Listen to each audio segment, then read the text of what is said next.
When you need to build up your team to handle the growing chaos at work, use Indeed Sponsored Jobs. It gives your job post the boost it needs to be seen and helps reach people with the right skills, certifications, and more. Spend less time searching and more time actually interviewing candidates who check all your boxes. Listeners of this show will get a $75 sponsored job credit at Indeed.com/podcast. That's Indeed.com/podcast. Terms and conditions apply.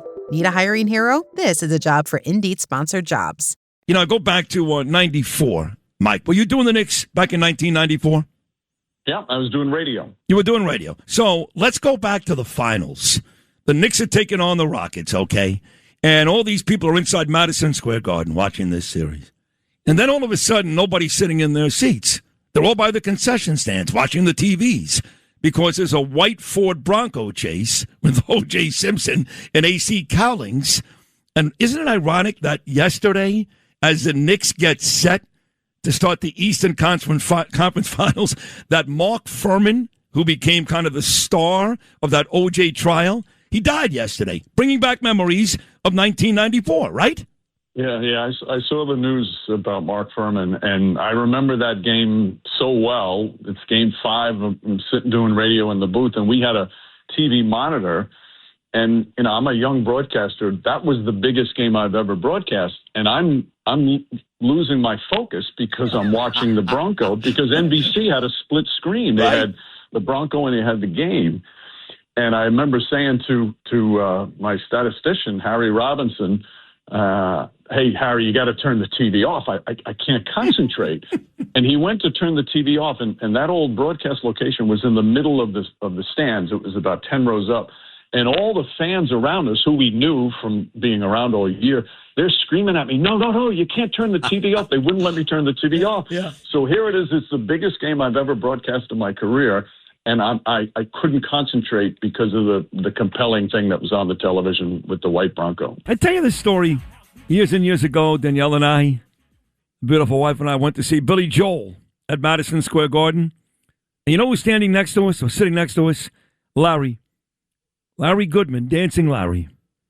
And he would do the same dance he does to that song at Ranger games, like when Billy Joel was singing Uptown Girl or one of his upbeat songs. You know, he'd break into, he'd do that dance, Lou, exactly. So no matter where you were at the Garden, whether it's a Knick game, a Ranger game, a concert, Dancing Larry was going to come through for you. She's got a way. Yeah, I'm not sure he did on that one. Yeah, honesty. Anyway, Michael Rapaport is one of the great actors in my generation. I mean that. True Romance, Higher Learning. He was so phenomenal in this cable TV show. We really loved it. Atypical.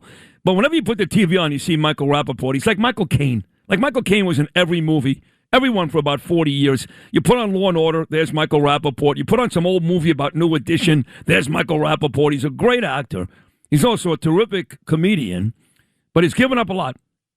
He's given up a lot over the last couple of years because he's a Jewish boy, and he's been back and forth to Israel about 100 times, and Hollywood hates him because of that. That's the bottom line.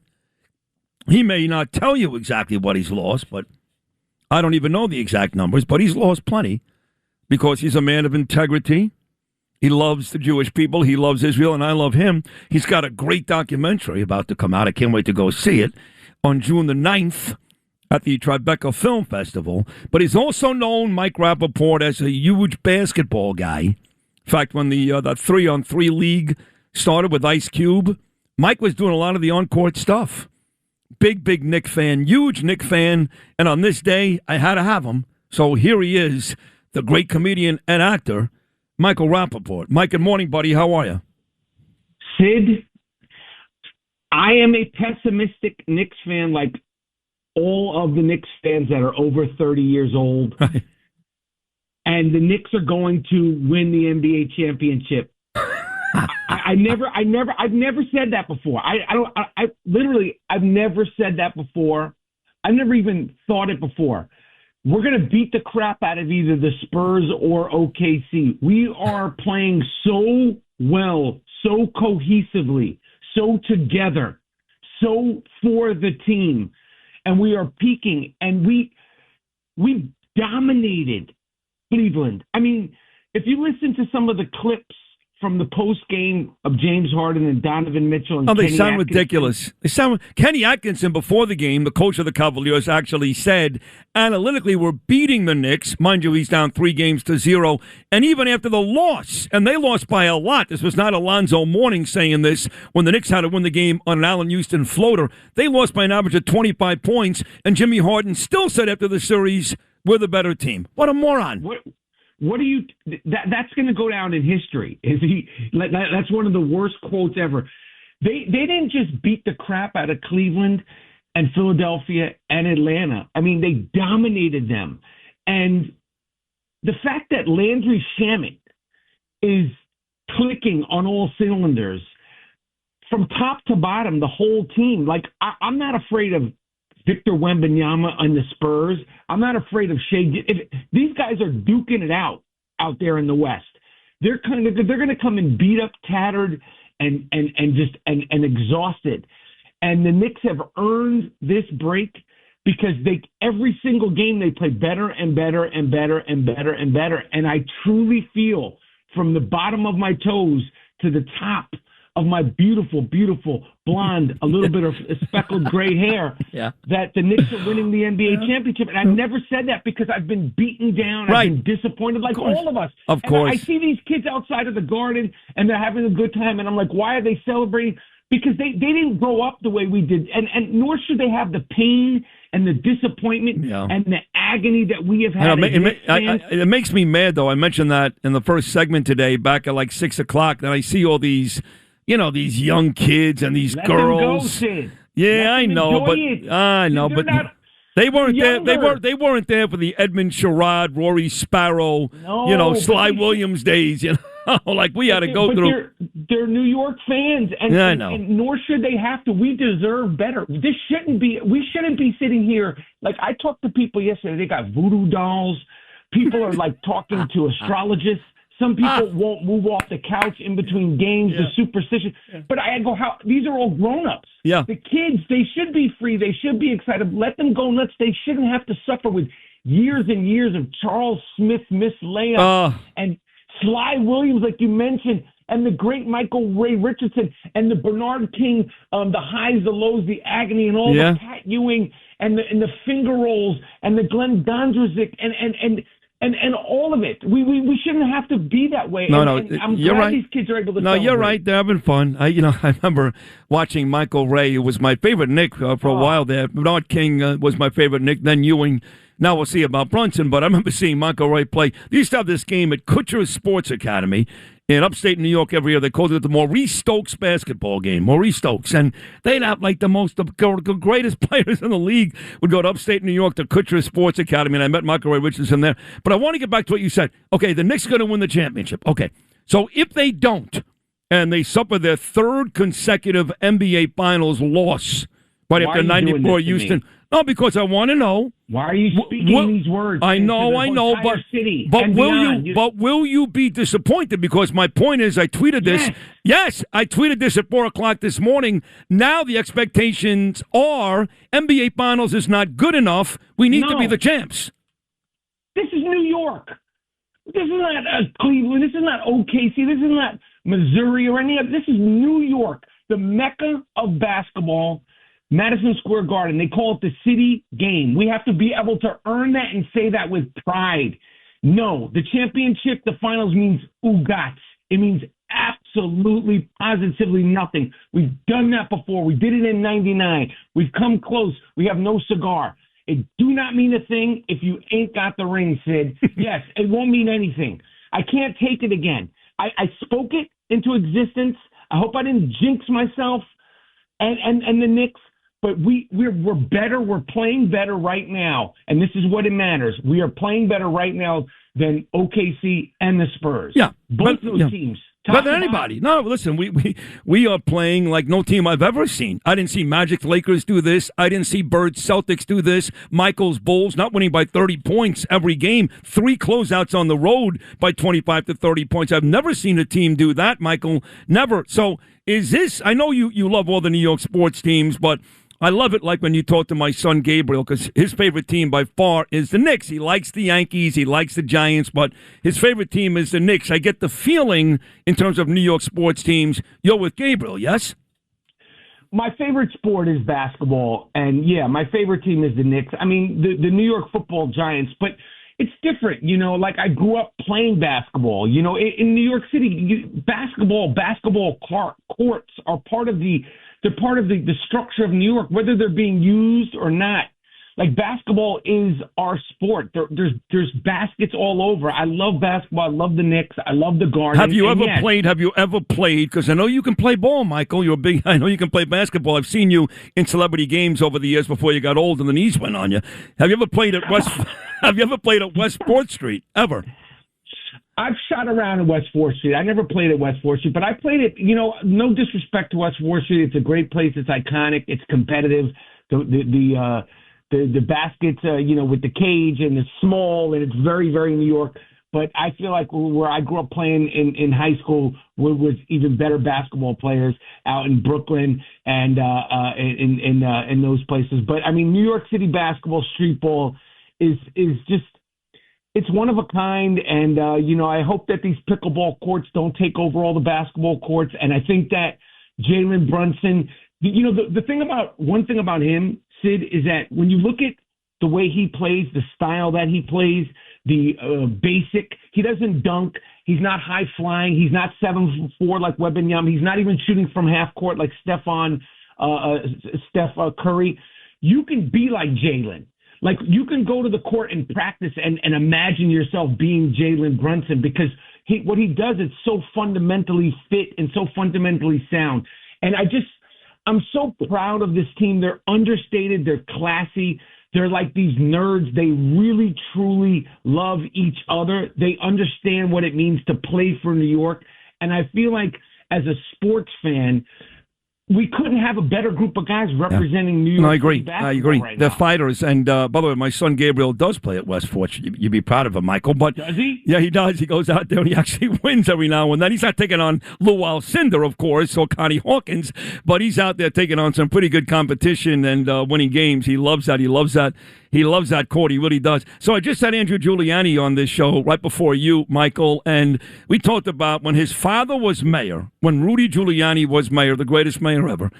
He's, during his stay as mayor, New York won 5 sports championships. The Giants won, the Yankees won, and believe it or not, he was mayor when the Rangers, with Mark Messier, won the 94 Cup. They won 5. I said, it's going to bother me just a little. I can't lie. It's going to bother me just a little if the Knicks win and it's Mamdani City. How about you? He's got nothing to do with it. You see him shooting baskets? He shoots like a Tinkerbell. He don't play basketball. He don't know nothing about basketball. He's a fair weather. What do you mean? fan. He's on Twitter after every game, him and Kathy Hochul.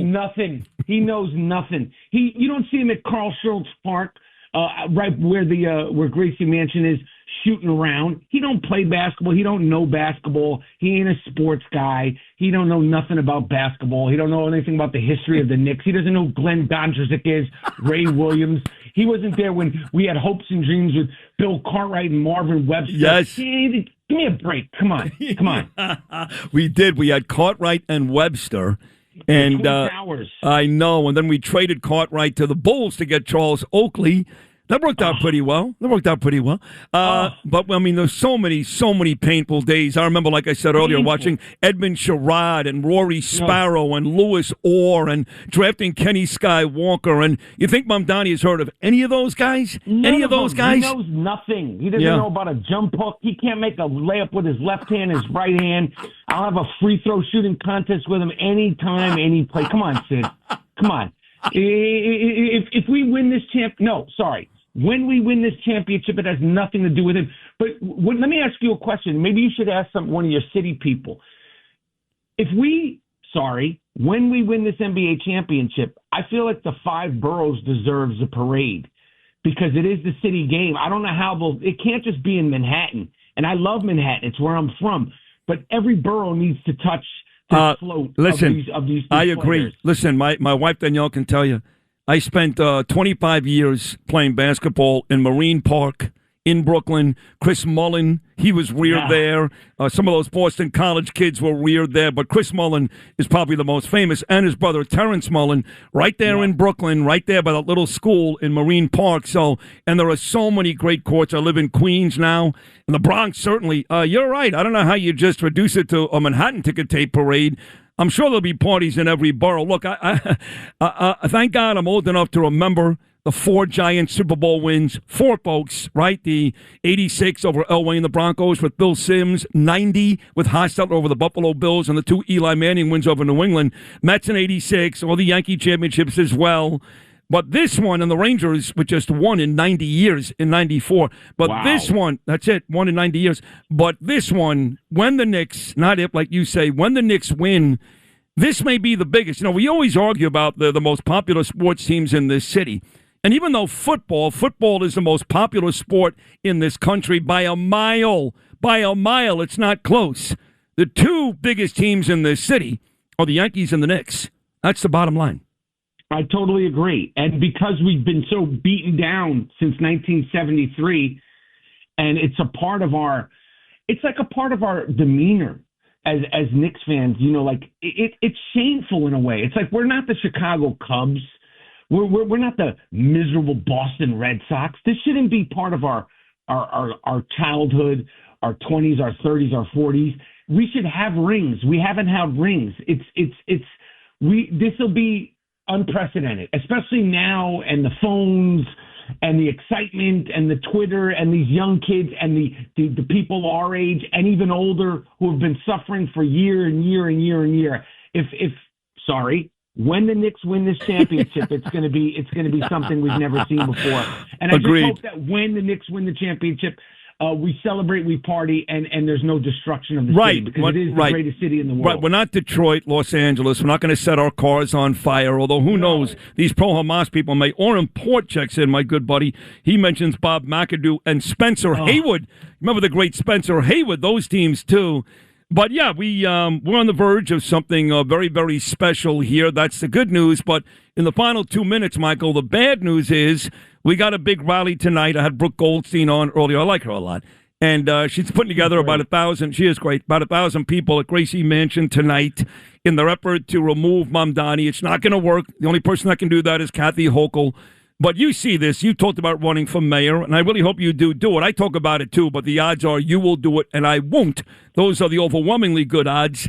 But the city is still it's still a mess, even with the Knicks playing great basketball. And with this guy running this city, it's only going to get worse. It's almost like we need the Knicks to win, Mike, because everything else is a disaster. I agree. And, you know, my wife this morning when we were talking about the wins, she said, do you think the Knicks winning could help bring the city together? And I said, it could bring the city together for a few hours. But, the breach in the city and the divisiveness by Zoran the moron, the Knicks winning a championship, back-to-back championship, three-peating championship ain't going to help. This guy has an agenda, and it's not about the Knicks winning championships. It's his own personal agenda. It's a socialist agenda. It's an anti-Jewish agenda. And it's a divisive agenda. So, unfortunately, I don't think that even us winning this championship, which we're going to do in a few weeks, will help.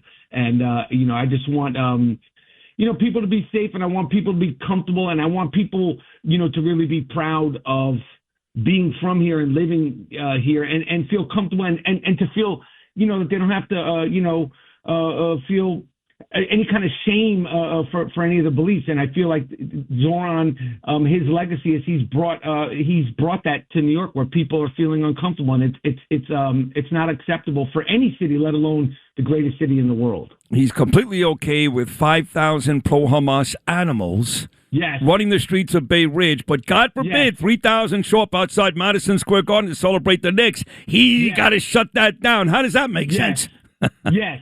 Exactly, 100%. There's been one riot after another person harassed outside of synagogues, and he does nothing, and it's, and let people be free and blah, blah, blah. And that incident outside the garden, it's not acceptable. Have fun, party, get crazy, get nutty, but, keep your hands off each other. We're all together. He's full of crap. We know this.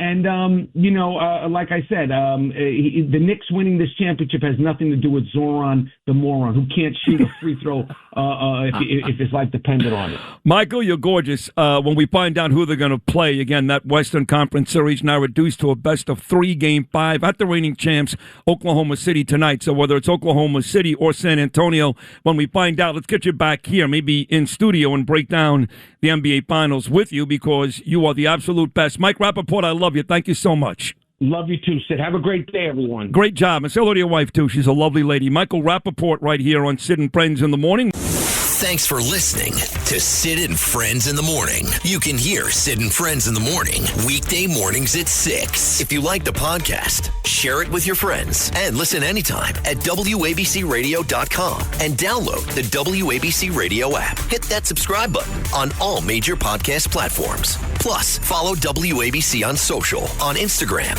TikTok, Facebook, and X. See you next time for a new episode so you never have to wonder. What the heck is going on here?